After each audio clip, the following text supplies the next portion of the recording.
Na minsan manen a pinaneknekan dagiti nagadal manipod Cagayan State University tila ingken siglat day ti beneg ti akademya. Daytoy ket kalpasan na nagunod ti Cagayan State University ti 92.49% a passing rate iti March 2025 Medical Technologies Licensure Examination.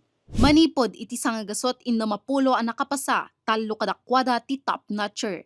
Nangrugi iti maysa nga arapaap, aging ga anatagtaga inep na ti maysa abanag at ti pagaamuna ket saan nga ususto. Saan ani namnaman ni Miss Trina Bernal nga ag top 3 isuna iti eksaminasyon a nakagunudan na iti 91.80% a rating.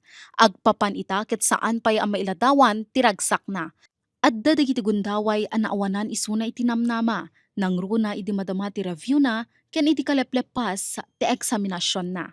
Iba po kasi yung pressure na parang achiever ka, na parang ang laki ng expectations sa'yo ng tao. So parang mismo sa sarili mo is nag-expect ka ng something grand.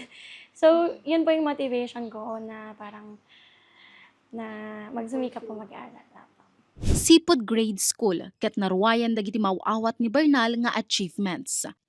Ididamo ket dentistry ti kayat na nga alaen a kurso. Ngem gapoy iti isasangbay ti pandemya, pinili na ti mangala ti pre-med course ken kalikagom na nga itultuloy ti panagadal na. Iti agdama, agsagsaganan para iti National Medical Admission Test. Dito lang naman kami, suporta pa rin. Kung alam ko naman malayo pa lalakbayin niya, matagal pa yan. Kaya alam ko, anak, dito lang kami ng mama mo, mahal ka namin. Suporta pa rin kami sa'yo. Arig na saan met amamati ni Miss Precious Tabo ang nakapasaken top 5 iti eksaminasyon.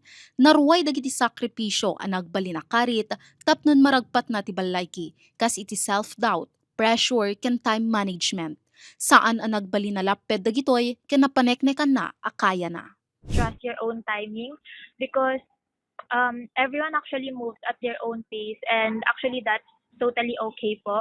Second is to make the most of what you have po, as I kept on saying, because rather than focusing on what's missing, let's use what's in front of us and give it our best na lang. Pamatimet ken kararag iti namarswa iti nagbalin a tulbek ni Angelica May Balino.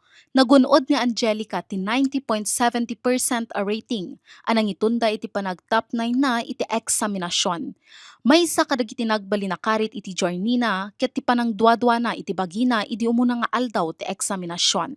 Nagtagal po talaga ako sa first subject to the point na may 20 minutes na lang, pero may 60 items pa po akong hindi na shashigdan. So, pasadjust ko na lang na, Lord, kung may mali man, sana makapasa pa rin ako, na sana mataas pa rin yung makuha ko sa subject na to.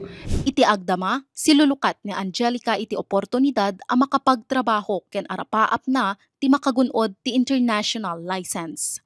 Dagiti talo a top notchers ti mangipaneknek a dagiti taga norte ket saan a paudi ken awan ti imposible. Manipod iti balitang Solid North, congratulations! Nika Jane Ganoy, Balitang Solid North.